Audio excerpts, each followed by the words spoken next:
చేయడానికి కూడా ఎటువంటి అభ్యంతరం లేదు.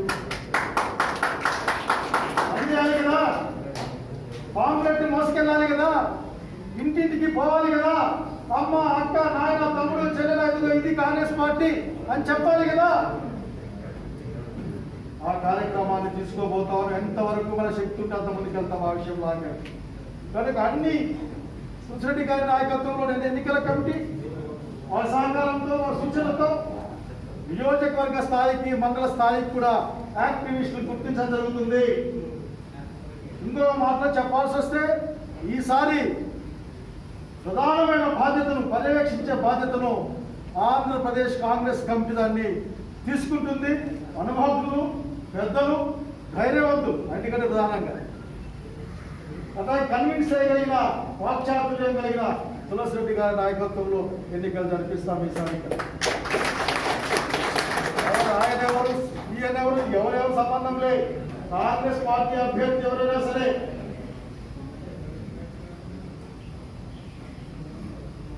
నాలుగు గంటల వరకు అన్నుంటాడు ఇక్కడ పద్మావతి గెస్ట్ హౌస్ లో. ఎవరైనా మాట్లాడుకునే వాళ్ళు ఏమి ఇబ్బంది లేదు, నిస్సంకోచంగా మనసు ఆయనతో మాట్లాడండి. మీరు అందరి క్రెడెన్షియల్స్ కూడా పరీక్షించబడతాయి. ఇది కాంగ్రెస్ పార్టీ రాజకీయం కోసం చేసే కార్యక్రమం కాదు. ఇది కాంగ్రెస్ పార్టీ ప్రజల కోసం చేసే కార్యక్రమం. ఇది కాంగ్రెస్ పార్టీ దేశం కోసం చేసే కార్యక్రమం. ఇది ప్రత్యేక తరగతి హోదాతో పాటు అనేక అంశాలని అమలు చేయించగలిగిన అమలు చేసే సత్తా ఉన్నది మనకే. ఆ మాట చెప్తాం.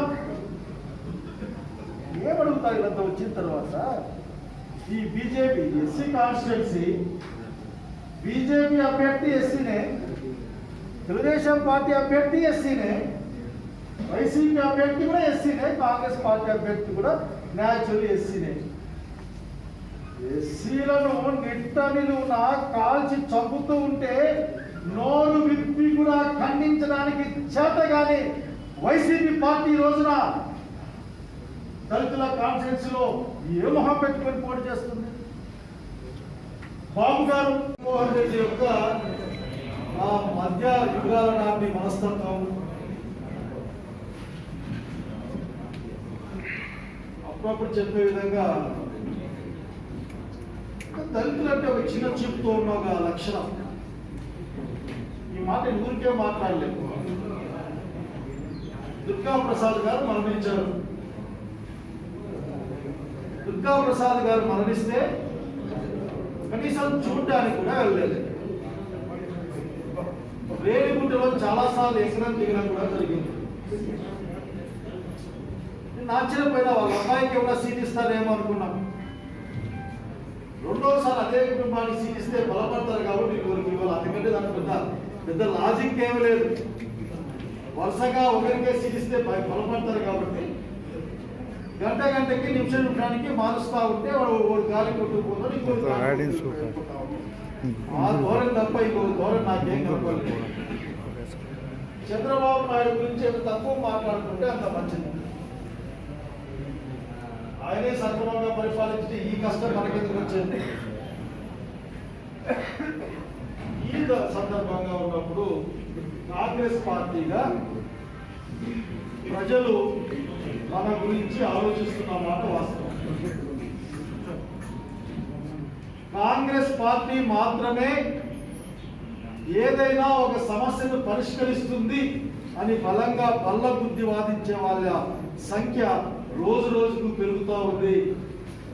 జగన్ రెడ్డి పార్టీలో కానీ తెలుగుదేశం పార్టీలో కానీ ఏ పార్టీ సరే కాంగ్రెస్ పార్టీ ఉంటే ఈ విధంగా జరగదు అని మాట్లాడుకునే కాలంలో ఉన్నాం. ఈ సందర్భంలో మనం చేయాల్సింది తిరుపతి ఎన్నికలని ప్రజల యొక్క ఆకాంక్షలకు అనుగుణంగా వాళ్ళ అభిప్రాయాన్ని వ్యక్తం చేసే విధంగా ఈ ఎన్నికల్ని జరిపించడం కోసం కాంగ్రెస్ పార్టీగా మనం ఏం చేయాలి? చాలా మంది మాట్లాడారు. అందరికీ అందుబాటులో ఉన్న అభ్యర్థి కావాలి, తిరిగే అభ్యర్థి కావాలి, భవిష్యత్తులో పోగల అభ్యర్థి కావాలి. చాలా చాలా చాలా కోరికలు తింటున్నాము, అన్ని రాసుకున్నాం, పేరు పేరుగా రాసుకున్నాం. మా మయ్యప్పన్ గారు ఉన్నారు ఇక్కడ, all India Congress party secretary గారు, మన రాష్ట్రం యొక్క రాజకీయ వ్యవహారాల బాధ్యులు కూడా. ఏ భేషజము లేదు, అన్ని లక్షణాలు కలిగిన వాళ్ళు ఎవరైనా ఉంటే మా తులసిరెడ్డి గారితో మాట్లాడండి. భవిష్యత్తులో తిరుపతి ఎన్నికల్ని ఆంధ్రప్రదేశ్ కాంగ్రెస్ పార్టీ పరంగా పెద్దలు రాష్ట్ర కార్యనిర్వాహక అధ్యక్షులు తులసిరెడ్డి గారి చైర్మన్షిప్ కింద నడుస్తాయి. అట్లాగే ప్రవీణమ్మ గారిని అదే కమిటీలో అందరినీ కోఆర్డినేట్ చేసే కీలకమైన పని కూడా ఇవ్వాలని ఆలోచన చేస్తా ఉన్నాం. చూసాం, గతం కంటే భిన్నంగా చేయాల్సిన అవసరం ఉంది. బూత్ లెవెల్లో బూత్ ఏజెంట్లు పెట్టుకోవాలి. ఇంటింటికి కాంగ్రెస్ పార్టీ విధానాలు వెళ్ళాలి. ఎక్కడైతే దళితుల పైన, ఆదివాసీల పైన, పేదల పైన, అది రెడ్లైనా కమ్మలైనా పేదవాళ్ళైతే వాళ్ళని తన్ని భూములు లాక్కునే ఎక్కాలని చూస్తా ఉన్నారు. ఇంటి పేరు మీద అద్దెగా రాసికపోతే మేము అసలు ఇల్లు అసలు కొనుక్కోమని చెప్పే నియోజకవర్గాన్ని చూస్తా ఉన్నాం. మనం ముందు కేసు పెట్టి లోపలేయండి, మళ్ళీ చూద్దామని బెదిరించే రాజ్యాన్ని చూస్తా ఉన్నాం మనం. అందుకే కాంగ్రెస్ పార్టీగా దాన్ని ఏ విధంగా ఎదుర్కొంటామన్నదే ప్రశ్న ఈ రోజున. పెద్దలు చెప్పినట్లు ఇంట్లో కూర్చొని రాజకీయాలు చేసే కాలం లేదు ఇప్పుడు. నేను చిన్నప్పుడు ఆవు దూడ కాలంలో ఊర్లోకి కూడా వచ్చేవాళ్ళు కాదు అభ్యర్థులు. మా ఊర్లో అయితే ఆవు దూడ పంపించేవాళ్ళు. దానికి టెంకాయ కొట్టి పూలేసి కుక్కం పెట్టి దాని కాలం కొనుక్కొని మరీ ఓట్లు వేసేవాళ్ళు.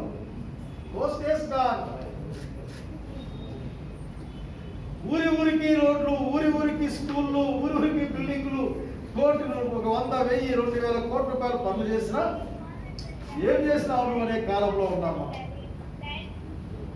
కాబట్టి ఏమీ చేయని ఈ తిరుపతి పట్టణానికి ఏమీ చేయని జగన్మోహన్ రెడ్డి, ఈ తిరుపతి పట్టణానికి ఏమీ చేయని కిరణ్ కుమార్ రెడ్డి గారి హయాంలో ఇచ్చిన డబ్బుల్ని కూడా సరిగ్గా ఖర్చు పెట్టుకోలేని చంద్రబాబు నాయుడు ఏ మొహం పెట్టుకొని ఓట్లు అడుగుతారో అర్థం కావడంలే.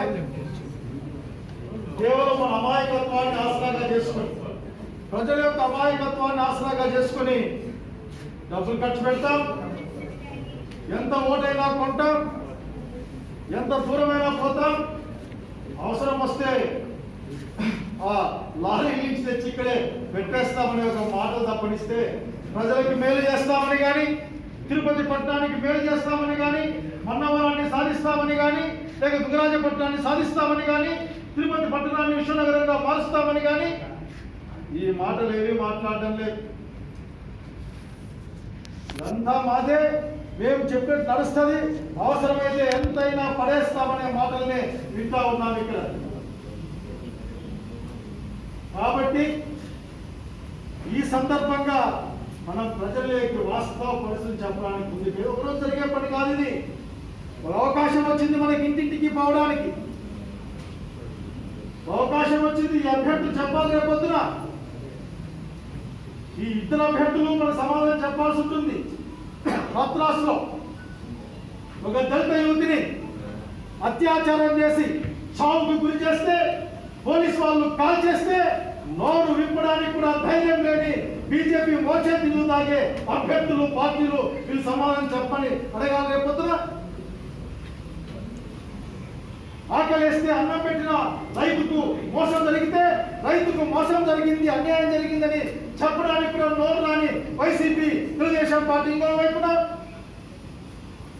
మనుషుల్ని మనుషుల్లా కాకుండా కులాలుగా, మతాలుగా చూసే దుర్మార్గమైన భారతీయ జనతా పార్టీ ఇంకొక వైపున సమాధానం నిలదీయాలి.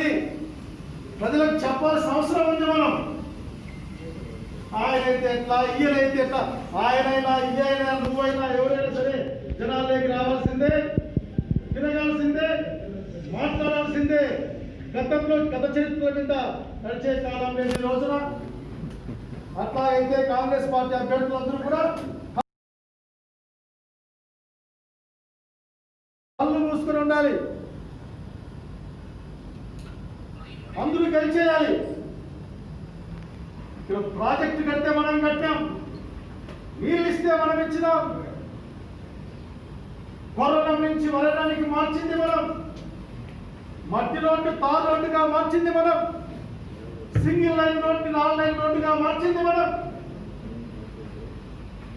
కొవ్వు కరగబెట్టుకొని దీపాలు పెట్టుకునే కాలం నుంచి ఆఖరికి వెళ్ళి లైట్ వరకు పంపించింది మనం. అడుక్కోవడానికి ఆకలేస్తే అన్నం దొరకని కాలం నుండి పొట్ట తీరిచి ఆ పొట్టలో తిని బతికామని చెప్పిన ధాతు కరువుతో పోల్చుకుంటే ఈ రోజున ఉచితంగా ఎవరికైనా సరే లక్షలాది కేజీల బియ్యాన్ని ఇవ్వగలిగిన మనం కనుక కాంగ్రెస్ పార్టీ చేసిన పనులను మనం చెప్పుకుంటూ పోతే చెప్పాల్సిన కాలం వచ్చింది. చాలా తెలివిగా మాట్లాడుతూ ఉన్నారు. అంబేద్కర్కి కాంగ్రెస్ పార్టీకి వ్యతిరేకం అండి. అది దుర్మార్గమైన మోసపూరితమైన ఆలోచన మాట. అది గట్టిగా చెప్పండి.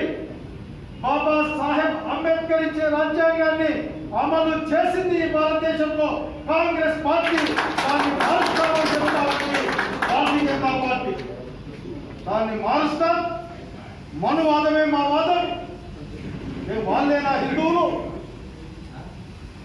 హిందువులు అంటే వాళ్ళేనా? మనమంతా హిందువులం కాదా? వెంకటేశ్వర భక్తులం కాదా? పొరపాటున రూ. 10 వాహనం ఇస్తామని చెప్తే తిండి లేకపోతే వాడు వేసొస్తాం పోయి. ఎందుకంటే ముందు అతను అప్పు తీర్చుకుంటే కొంచెం మనశ్శాంతిగా ఉంటుంది, ప్రశాంతంగా ఉంటుంది. సాక్షాత్తు వెంకటేశ్వర స్వామి కాళ్ళ దగ్గర చెప్పిపోయిన మాటల్ని నిలబెట్టుకోలే నరేంద్ర మోడీ. ఆయన కొంతమంది ఆయన ఇంకొక ఆయన అరవడం తప్ప ఏమి చాటగాని వాళ్ళ గురించి మాట్లాడించారు. కాంగ్రెస్ పార్టీ యొక్క సిద్ధాంతాన్ని ముందుకు తీసుకెళ్ళి అభ్యర్థులు 12 సార్లు గెలిచారు. అన్నింట్లో కాంగ్రెస్ పార్టీ వాళ్ళు ఉంటారు. అయితే మనలో ఉన్నదే సమస్య చెప్పాలి. ఏంటన్నా చెప్పాలి. కాబట్టి కాంగ్రెస్ పార్టీ నిర్ణయం తీసుకుంటా ఉన్నాం. ఈ సమావేశం ఇంత ముందుగా కూడా సెప్టెంబర్ 16 రాజ్యాంగం ప్రకారంగా ఎప్పటి లోపల ఎన్నిక జరగాలి? 6 నెలల లోపల. ఇప్పుడు 6 నెలలు అవుతుంది. మార్చి 16కు 6 నెలలు అవుతుంది. ఇప్పటికే 2 నెలలు దాటిపోయింది. ఇంకా 4 నెలల్లో ఎప్పుడైనా పెట్టచ్చు. మార్చి 16 డేట్ లాస్ట్ అన్నమాట. కాబట్టి మార్చి 16 లోపల ఎప్పుడైనా పెట్టచ్చు. ఆల్రెడీ 2 నెలలు దాటిపోయింది కాబట్టి ఎప్పుడైనా రావచ్చు. ఈ ఎన్నికల్లో ప్రధానమైన పార్టీలు ఏమేమి? మన పార్టీ కాంగ్రెస్, రెండవది బీజేపీ, ముందు జాతీయ పార్టీ తీసుకున్నాం, మూడవది వైఎస్ఆర్, నాలుగవది తెలుగుదేశం. ఓకే, ఈ 4 పార్టీల ట్రాక్ రికార్డ్ తీసుకున్నాం. తిరుపతి లోక్సభకు ఇంతవరకు 16 సార్లు ఎన్నికలు జరిగినాయి. ఎన్నిసార్లు? 16 సార్లు. 1952 నుండి 2019 వరకు 16 సార్లు ఎన్నికలు జరిగినాయి. మొట్టమొదట ఎంపీ ఎవరు? అనంతసేనం అయ్యంగార్. మొట్టమొదటి 1952లో ఎంపీ అనంతసేనం అయ్యంగార్. ఈ 16 సార్లు ఎన్నికలు జరిగితే కాంగ్రెస్ ఎన్నిసార్లు గెలిచింది? 12 సార్లు గెలిచింది. బీజేపీ ఎన్నిసార్లు గెలిచింది? ఒక్కసారి గెలిచింది. తెలుగుదేశం పార్టీ ఎప్పుడు ఎన్నిసార్లు గెలిచింది? ఒక్కసారి గెలిచింది. వైఎస్ఆర్ పార్టీ ఎన్నిసార్లు గెలిచింది? 2 సార్లు గెలిచింది. కాబట్టి మొత్తం 16 సార్లలో కాంగ్రెస్ ఎన్నిసార్లు? 12 సార్లు. బీజేపీ ఒక్కసారి 1999లో. తెలుగుదేశం పార్టీ ఒక్కసారి 1984లో. అప్పుడు అకౌంట్ ఓపెన్ చేయాలి. వైఎస్ఆర్ పార్టీ మన 2 సార్లు. కానీ దీన్ని బట్టి ఏం తెలుస్తుంది? తిరుపతి లోక్సభ కాంగ్రెస్ కు కంచుకోట. ఇది ఊరిగా మనం చెప్పడం కాదు, ట్రాక్ రికార్డు. కాబట్టి ఈ ట్రాక్ రికార్డు ఒక్కసారి గుర్తు పెట్టుకుంటే అప్పుడు కాంగ్రెస్ అంటే ఏమిటో తెలుస్తుంది. ఈ ఎన్నికల్లో మన నినాదాలు ఏమి? ఇందిరమ్మ రాజ్యం, ఇంటింటా సౌభాగ్యం. బీజేపీ రాజ్యం, ఇంటింటా మోసం.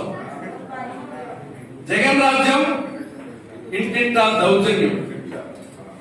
చంద్రబాబు రాజ్యం, ఇంటింటా దౌర్భాగ్యం. ఏమి నినాదాలు ఉన్నాయి? ఇందిరమ్మ రాజ్యం, ఇంటింటా సౌభాగ్యం. కాంగ్రెస్ రాజ్యం, ఇంటింటా సౌభాగ్యం. బీజేపీ రాజ్యం, ఇంటింటా మోసం. జగన్ రాజ్యం, ఇంటింటా దౌర్జన్యం. చంద్రబాబు రాజ్యం, ఇంటింటా దౌర్భాగ్యం. ఇక అంశాల వైద్యం తీసుకుంటే మనకు ప్రధానంగా ఒకటి ప్రత్యేక హోదా. ప్రత్యేక హోదాకు తిరుపతికి అవినాభావ సంబంధం ఉంది, మనందరికీ తెలుసు. దాని తర్వాత ఈ నియోజకవర్గానికి సంబంధించి దుగ్గరాజపట్నం ఓడలేదు. 3 రాయలసీమలో ఒక ప్రాంతం కాబట్టి బుందేల్ఖండ్ తరహా రాయలసీమ డెవలప్మెంట్ ప్యాకేజ్. ఇక మిగతా అనేక అంశాలు కూడా ఉన్నాయి.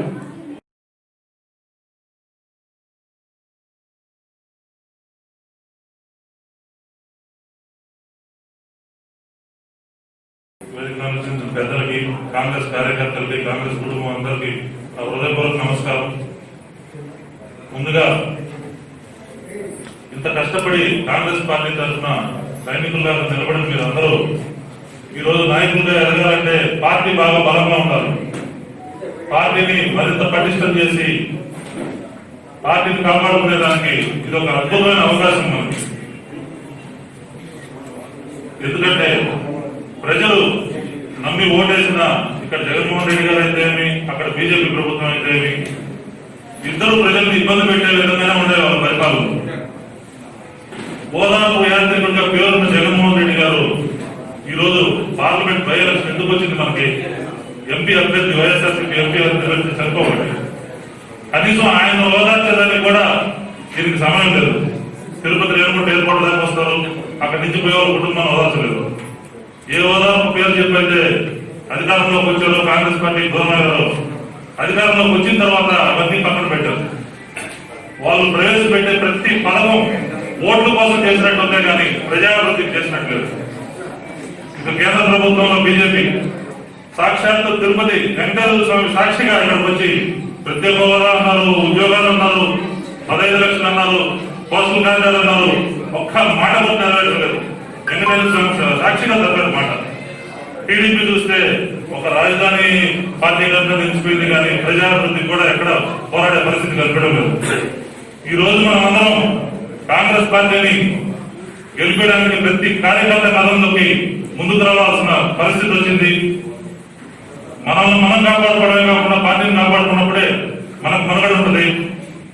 దీనికి సంబంధించి ఈ రోజు మీటింగ్ ముఖ్యాంశం ఏంటంటే పార్టీని ఇప్పుడు రాబోయే ఎలక్షన్ లో ఏ విధంగా మనం బలోపేతం చేయాలనేది ప్రతి ఒక్కరూ ఇక్కడ కంటెస్ట్ చేసిన అభ్యర్థులు అయితేమి, కార్యకర్తలు అయితేమి అందరూ వారి వారి అమూల్యమైన సలహా ఇవ్వాల్సిందిగా ప్రెసిడెంట్ గారు, సభాధ్యక్షులు ఇద్దరు చెప్పారు. మీ అమూల్యమైన సలహాలు కూడా పార్టీని ఏ విధంగా బలోపేతం చేయాలో అంతవరకు ఇవ్వండి.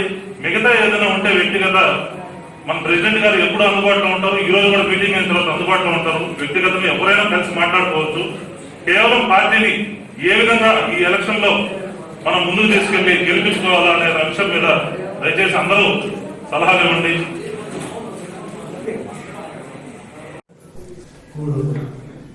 సభకు నమస్కారం. ఇక్కడ వచ్చిన పెద్దలందరికీ నా ధన్యవాదాలు. ముఖ్యంగా నేను ఇక్కడ ఉన్న కాంగ్రెస్ కార్యకర్తలకు చెప్పడం వల్ల నాకు 42 సంవత్సరాలు కాంగ్రెస్ పార్టీలో ఒకే పార్టీలో అనుభవం. మనకు కాంగ్రెస్ పార్టీకి శ్రీమతి ఇందిరాగాంధీ గారు చాలా పునాది వేశారు. తదుపరి వచ్చిన పివి నరసింహారావు కానీ, రాహుల్ గాంధీ కానీ, రాజీవ్ గాంధీ కానీ చాలా చక్కనటువంటి ప్రజా సంక్షేమ కార్యక్రమాలు పెట్టి ఉన్నారు. కాంగ్రెస్ పార్టీ ఓటు శాతం పెంచుకోవడం కాకుండా కాంగ్రెస్ పార్టీకి పెద్దలు చేసినటువంటి కార్యక్రమాలు ప్రతి హరిజనుడు గిరిజనుడు ఈ రోజు తెల్లగా సొంత వేసుకొని తిరుగుతున్నారు అంటే బలుపు కాడి నుంచి బరి దాకా ఇందిరాగాంధీ ఇచ్చింది, బ్యాంకులు మనం జాతీయం చేసింది, ప్రతి పేదవాడు ఈనాడు బ్యాంకులు పోతున్నా అంటే ఆ మహాతల్లి పెట్టినటువంటి భిక్ష. ఇటువంటి సంక్షేమ కార్యక్రమాలని ప్రజల తీసుకుపోయి ఇప్పుడున్న చెప్పుకున్న పార్టీ నాయకులు అందరూ మాతో కూడా పనిచేశారు. చంద్రబాబు నాయుడు, రాజశేఖర్ రెడ్డి కూడా మా సమకాలి కూడా మాతో కూడా పనిచేస్తున్నాడు. మేము జనార్దన్ రెడ్డి మనుషులుగా జిల్లా కాంగ్రెస్ లో ఎన్నో పదవులు అనుభవించాం. ఇలా కాంగ్రెస్ పార్టీలో సంపాదించుకున్న నాయకులు అందరూ ఈరోజు కాంగ్రెస్ పార్టీ పోరాడుతున్నారు. కానీ ప్రతి కాంగ్రెస్ కార్యకర్త ఒక సైనికుడులాగా ఉండి కాంగ్రెస్ పార్టీని ప్రజల వరకు తీసుకుపోయి ప్రతి పల్లెలో తిరిగి కాంగ్రెస్ పార్టీ చేసినట్టు అభివృద్ధి కార్యక్రమాలని వివరించి కాంగ్రెస్ పార్టీ గెలుపు కోసం అందరూ పోరాడాలని మెజార్టీ తెస్తామని చెప్పడం మాత్రం మంచి మాట కాదు. ఇది నా సలహా. గౌరవమైన కాంగ్రెస్ నాయకులు కార్యకర్తలు ఈ నేను చెప్పిన అమూల్యమైన మాటలు గుర్తుపెట్టుకొని కాంగ్రెస్ పార్టీ గెలుపు కోసం ప్రయత్నిస్తాము. జై కాంగ్రెస్, జై జై కాంగ్రెస్. ఈ మహా సంగ్రామంలో గెలవాలంటే ప్రతి నాయకుడు తన వద్ద కృషి చేయడం, ముఖ్యంగా ఈ సంగ్రామంలో గెలవాలంటే అసెంబ్లీ కాన్స్టిట్యూన్సీ ఇన్ఛార్జ్ ఎంతమంది 7 మంది ఉన్నారు, వాళ్ళకి పూర్తి బాధ్యత. ఎందుకంటే ఎంపీ క్యాండిడేట్ అనేవాడు 7 కాన్స్టిట్యూన్సీ తిరగలేడు. ఎంపీ కాన్స్టిట్యూన్సీ ఉండే 7 పరిధిలో 7 అసెంబ్లీ కాన్స్టిట్యూన్సీ యొక్క ఇన్ఛార్జీలు మీకు ముఖ్యం. అందుకే ఇంతకుముందు మేము ఎన్నోసార్లు చెప్పాము, మీరు కమిటీలు ఫామ్ చేయండి. ఇప్పుడు అసెంబ్లీ ఇన్ఛార్జ్ ఒకరు వెళ్ళినంత మాత్రం ఓట్లు రావు. కాంగ్రెస్ మేనిఫెస్టో కానీ దాని ఉద్దేశం కానీ గ్రాస్ రూట్ లెవెల్ వరకు వెళ్ళాలా, ప్రతి ఓటరు దగ్గరికి వెళ్ళాలా, ప్రతి గడప దొక్కాల, మన జెండా ప్రతి గడపలో ఎగిరేసిన తర్వాతనే మన కాంగ్రెస్ మీద అభిప్రాయం ఉంటుంది. చెడ్డ పేరు ఉంది కాంగ్రెస్ మీద. దీన్ని పోవాలంటే ప్రతి ఒక్కరు వీర సైన్యంలో దీన్ని గుర్తించి దీన్ని పోరాడితే తప్ప ఇంకేం చేయలేదు. తర్వాత ప్రతి ఒక్కరు ఎస్సీ బీసీ మైనార్టీ ఎన్నో కమిటీలు మేము వేశాం. ఒక పార్లమెంట్ ఇన్ఛార్జ్ కానీ అసెంబ్లీ ఇన్ఛార్జ్ కానీ వ్యక్తిగతంగా వెళ్లకుండా అన్ని కమిటీలు ఏకీకృతం చేసి వెళ్ళగలిగితే తప్పకుండా మనం విజయం సాధిస్తాము. తప్పకుండా ఈ ఎన్నికల్లో మనం గెలిచే ఛాన్సెస్ 100% ఉన్నాయి. ఎందుకంటే ప్రజలు అందరూ అన్ని పార్టీలు వేయకుండానే ఉన్నారు. ఒక కాంగ్రెస్ మళ్ళీ అధికారం తీసుకొని రావాలని చెప్పి తప్పకుండా అంటున్నారు. ఇప్పుడు ఎగ్జాంపుల్, నేను ఈ తిరుపతిలో మాజీ సైనికులు 5,000 ఓట్లు ఉన్నాయి. నేను మాజీ సైనికులు వెల్ఫేర్ అధికారిగా ఉన్నా. అందరి లిస్టు నా దగ్గర ఉంది. మేము కమిటీ ఫామ్ చేశాం. కమిటీ నుంచి ప్రతి ఒక్క ఇంటి డోర్ స్టెప్స్ వరకు మా ప్రతినిధులతో వెళ్తా ఉంది. కాంగ్రెస్ ఓటు వేయండి, తప్పకుండా మేము విజయం సాధిస్తాం. అదేవిధంగా కుల ప్రాతిపదిక అయితే చాలా ఉన్నాయి.